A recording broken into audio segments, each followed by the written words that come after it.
I, 23, male, lost my home and was cut off by my parents when I was 18, almost 5 years ago. Right from my childhood, I had a very troubled relationship with my parents, and I could tell that I was not somebody who was wanted. Whenever I was little, I would try to get them to love me and gain their affections. But when I realized that it was pointless, I stopped trying and started minding my own business instead. I think that change started taking place around the time of middle school or high school. By high school, I would only ever speak to my parents when I needed something and wouldn't bother them otherwise. It was not that I did not want to have a relationship with them, it's just that they had made it so obvious to me that they did not want a relationship with me that I felt bad even trying to bother them. When I needed something, even though I knew that I could not rely on anybody else, and I only had them. My dad was a pediatrician and my mom used to teach science in middle school, so they were both pretty good with kids. It's pretty ironic how they were great with other people's children, but not so much with their own. Anyway, by high school, I had decided that I was not going to bother to try and win them over. We led very separate kinds of lives, and I would barely even see them. My dad would come back from home pretty late, and even though my mother would come back home around the same time as I did, we would not talk to each other. We would not even have any time together and just stayed in our own rooms. I'm not even kidding. It was like sharing a house with strangers, to be honest. We had the absolute bare minimum of interaction, and that was it. I also knew that for college I would have to find my own way because on my 18th birthday they had made it very clear to me that so far they had been there for me because, well, it was legally necessary for them to do so. But now, since I was no longer a minor, I had to start making my own way in life. And they made it sound like they were encouraging me to be independent, but I knew what it really was about. They just wanted me to stop depending on them. They couldn't care less about whether I was independent or not. I hadn't applied to any colleges at that point, since I had decided to take a gap year to try and build some capital. I knew that I would need money to survive, and until I had that, I couldn't even dream of going to college. So after I turned 18, I started looking for jobs, and soon enough I started working at a local supermarket. I did not get paid much, but it felt nice to finally earn something for myself. Unfortunately, my happiness was short lived since just a couple of weeks after I got that job, I had a new set of worries to think about. Shortly after I got the job, my parents announced to me that they were selling the house and I needed to start looking for a place. I had no idea what was going on the day that they told me that, and when I asked them why they were selling the house, they told me that they planned on quitting their jobs and traveling around the country with the money that they got.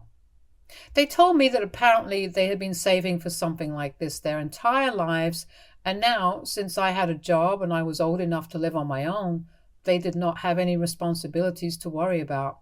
So they were doing what they had planned, and they were giving me a heads up so I could sort out my life accordingly.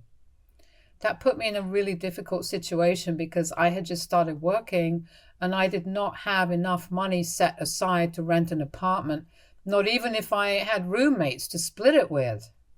And I had barely started saving up money at the rate that things were going. Even if I lived on the streets, I still wouldn't have enough money to start college by the next year like I had planned.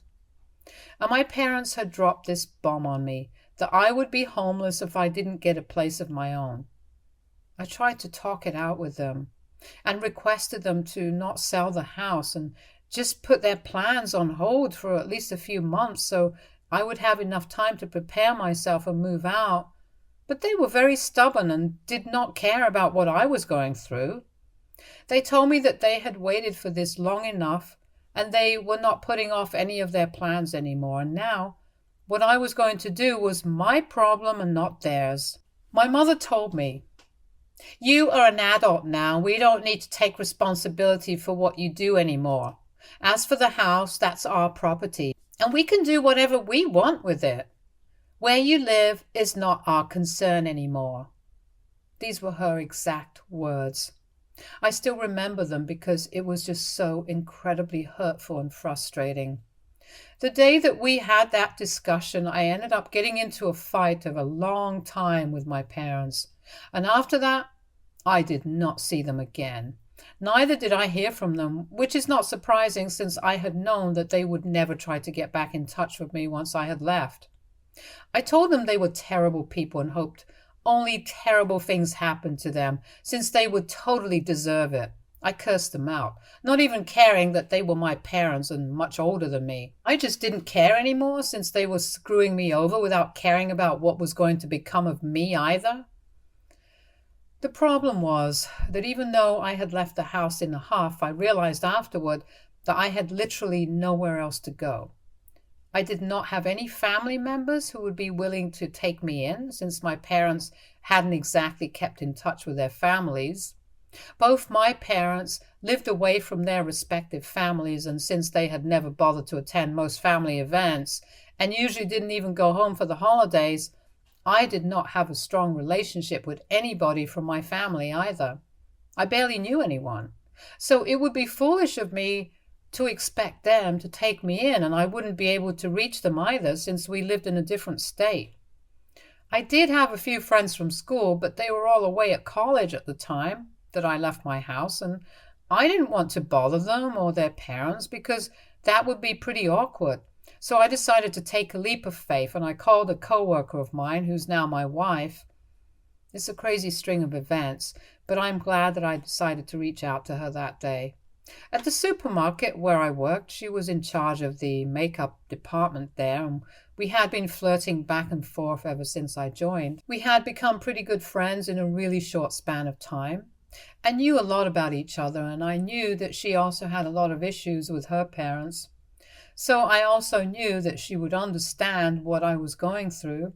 She was 2 years older than me, and just like me, she had not been able to go to college because her dad was an addict, and her mother did not seem to care about anybody apart from herself.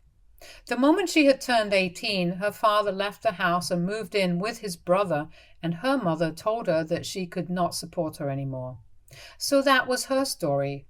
And since she was 18, she had been working so she could go to cosmetology school and become a professional makeup artist. So when I called her and told her about what I was going through, she told me to come over immediately and said that I could live with her. I was and still am incredibly grateful for what she did for me that day. I don't think I would have survived on my own since it was pretty cold that time of the year, and I had nobody else who was going to help me out.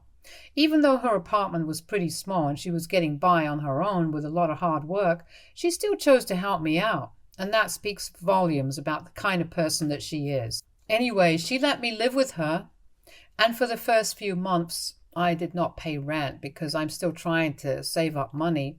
I did contribute to the groceries and other bills, and after I had saved enough, I started contributing to the rent as well.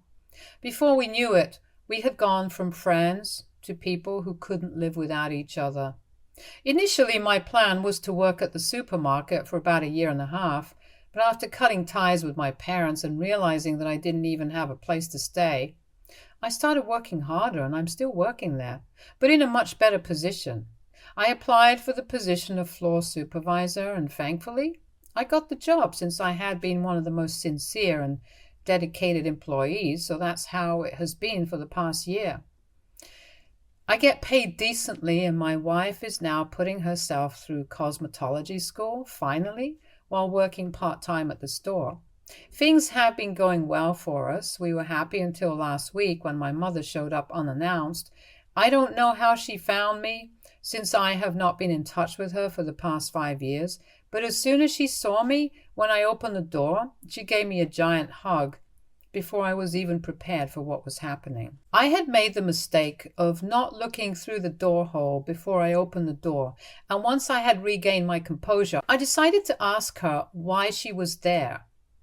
She was already putting her bags down in front of our apartment, and when I asked her that question, she stopped and looked at me really sadly before telling me that she was back because my father had decided to leave her.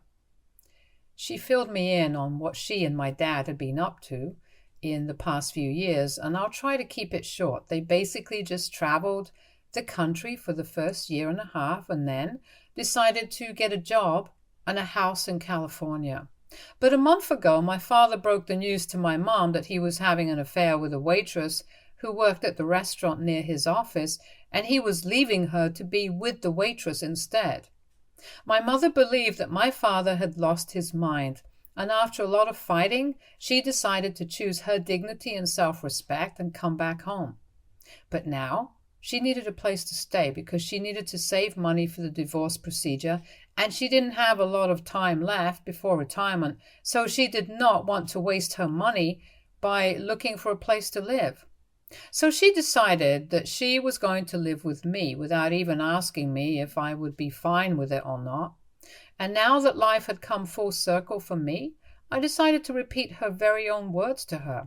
The thing that she had said to me about how I was an adult now and they were not going to take responsibility for me anymore, and how it was their house so they could sell it and do whatever they wanted with it. They did not take my consent for it, and I would have to look out for myself. I know that since she needed my help, I told her that she was not my family anymore. So she had to look out for herself, and this was my house, so I could do whatever I wanted to do with it. I repeated those exact words to her with a huge smile on my face and then shut the door with a laugh. Probably the most satisfying thing I've done in my entire life. But my wife thinks that I went a little overboard and feels that I should give her another chance. She hasn't been fighting with me, but after she witnessed what happened the other day, she thinks that I was a little too hard on her and that I should at least think about it before I reject her. Her parents have passed away in the past few years.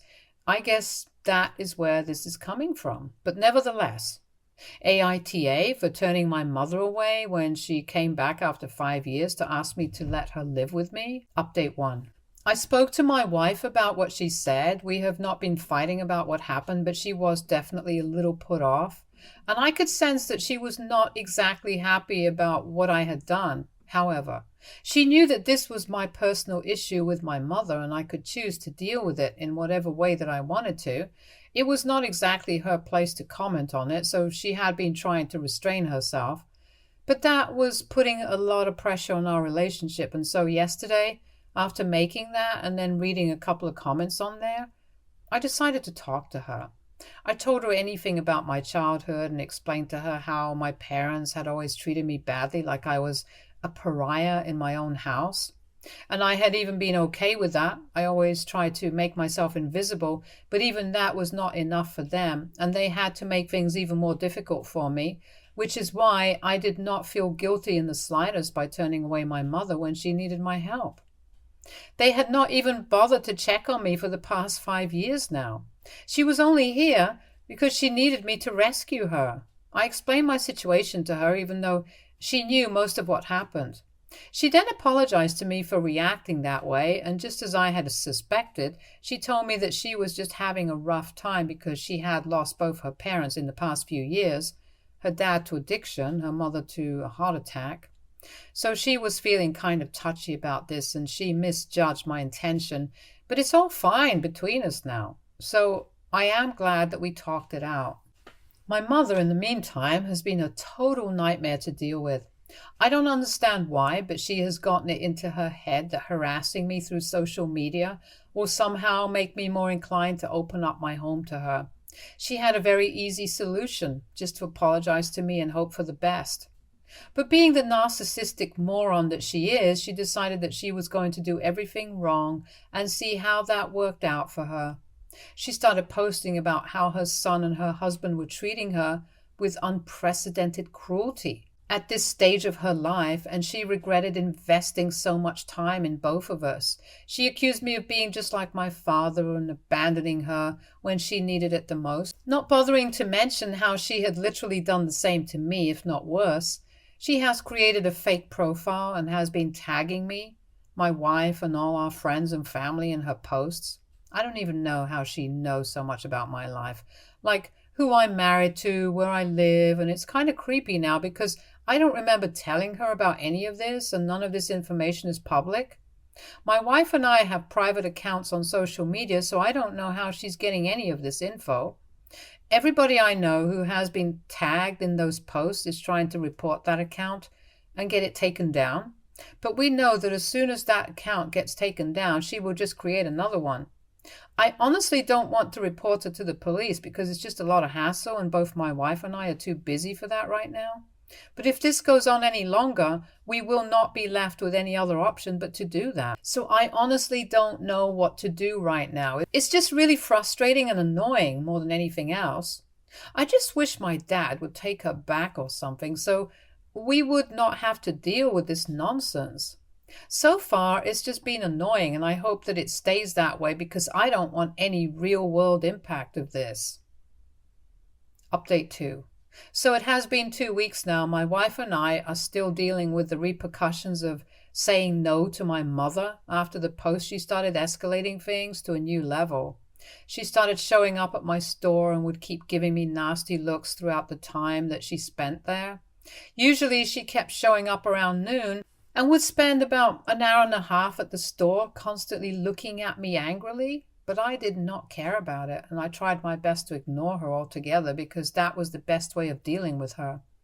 I did not pay any attention to her for a week, and yesterday, I guess she finally realized that there was no point in trying to intimidate me like that.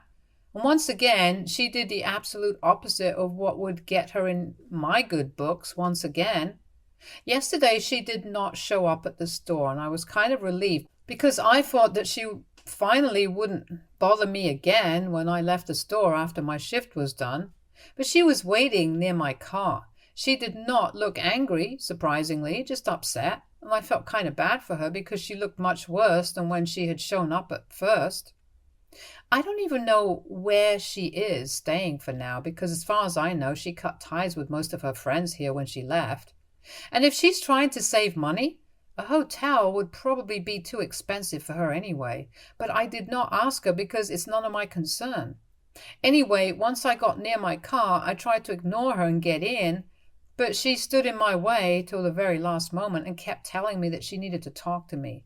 Finally, I gave in after 5 minutes, and I asked her what exactly was it that she had to say to me now after all the nonsensical things that she had done. So she started crying, and I was not even talking calmly or quietly. I was talking full-blown wailing. She literally burst into tears when I asked her and couldn't even bring herself to talk. So at that point, I started getting a little concerned. I don't like my parents. I really don't like my mother, but I am still a human being, and I knew that she was hurting. There is no other explanation for the way she was behaving, so I tried to calm her down and told her to sit in my car with me so she could compose herself and then we could talk. Had it not been for her little outburst, I probably would not have asked her to sit in my car and talk to me. I think that was necessary for me to mention after the last update, that lots of people have called me very unwelcome names just for being human, so I'm just making it clear the reason that I have not contacted the police or a lawyer yet is purely out of humanity, and also because there are a few practical reasons. It's a lot of trouble, effort, and money. Not everybody has that kind of time and cash to spare, so that's why I haven't gotten into any of that. Anyway, once she was in the car, it took her a while to calm down, but then she finally started telling me that ever since they had moved to California, my father had been acting really weird, and when she found out about the affair, she was shattered. She had only come back because she couldn't bear to be in the same place as him anymore, since it reminded her of how much he had hurt her. And she was relying on me to help her out because, truth be told, she didn't even have any money. She had to borrow money from a few of her friends in California to even make the trip here. She had quit her job several years ago when she started traveling with my father, and then she had never worked again. When they were in California, she did not have a job, so she had been a stay-at-home wife and had been counting on my father for money. But now that their marriage was over, she did not have anybody to go to. She hadn't bothered to keep in touch with any of her friends back here, and neither did any of her family members care about her, so I was the only person she could count on. She sounded pretty desperate, but I was just mostly disappointed. After hearing her out, I told her that the most that I could do for her was give her some money for her expenses, but that was it. Under no circumstances was I ever going to agree to let her stay in my house with me. I did not trust her enough for that. And after everything that she had put me through, she had no reasonable right to expect such things from me either. When I said that, she got really mad at me and told me that she didn't even want my help anymore. Then she got out of the car and slammed the door shut with more force than what it required to make sure that I knew that she was upset. And then she walked away. Today, when I went to work, she did not show up even once, and I'm beginning to think that she has finally received the message and is going to stay away from us now. Or at least I hope that's the case, because I'm really exhausted and I don't want to deal with this anymore. Update 3. My mother has not tried to contact me for almost a month now, and I think she has finally left. I don't know exactly where she is, but at least I found out how she was able to get all of my information. I had an old account on Facebook, which I haven't been using for the past couple of years since I forgot the password to it. And I have moved on to a new account because there was no other way to get it back since it was associated with an email, which I don't use anymore. So I started anew with this new account, but unfortunately that last one was a public account, and I'm assuming that that's where my mother got most of her information from. I had tagged my friends in their photos, which I had posted on that account, which is where she got those accounts from, and a lot of pictures of me in front of our apartment, and I hadn't bothered to censor anything, so I think that's how she found out where I was living. I didn't do anything about it because there was no point, since now she already knows certain things about me, and I'm pretty positive that she will not try to get back in touch with me again. And she has tried her hand at it and has realized that it's pointless.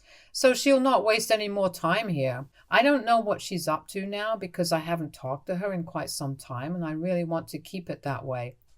I don't want her to reach out to me at all. Do I hope that she's doing okay? Yes, of course I do.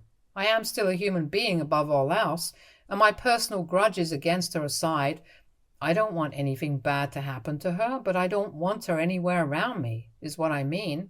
A few of her friends had reached out to me a couple of weeks ago, and they told me that after I had turned her down, she had reached out to them to ask for help, but they had not responded to her either. And there was no reason for them to do so either, because she had snubbed them for so many years when it was they who were trying to talk to her and keep in touch. So now, when she needs them, they don't really need to step up as her friends. They told me that she had been living in a motel, a little out of town for the past few weeks, that she had been here since she had mentioned it in her messages, but now she had blocked all of them, so they were assuming that she was gone now and did not need their help anymore. Let's see what happens now, because I know for a fact that she will definitely try to reach out again when the divorce procedure actually starts. Update 4. So, big news here. It has been almost a year since I last spoke to my mother. I was actually pretty surprised that so many months had passed and she did not try to talk to us, because as far as I was concerned, I thought that she was getting a divorce. And since, as she claimed, she did not have any money, I was really confused as to how she was going to pay for the lawyer. But then recently I heard from a few of my family members that apparently she and my father were back together again.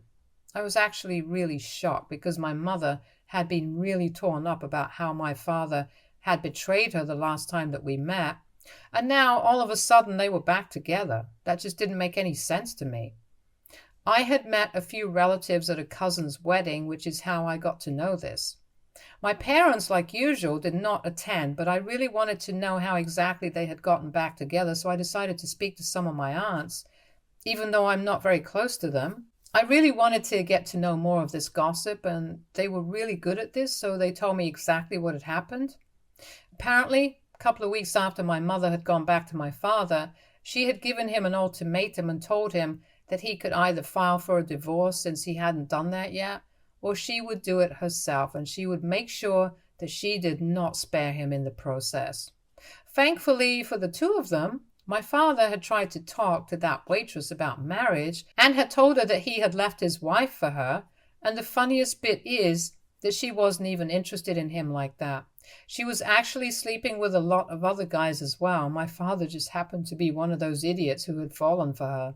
And once she cleared that up for him, he ended that relationship, and, well, long story short, that's how my parents ended back up together. I'm really happy for them since they deserve each other.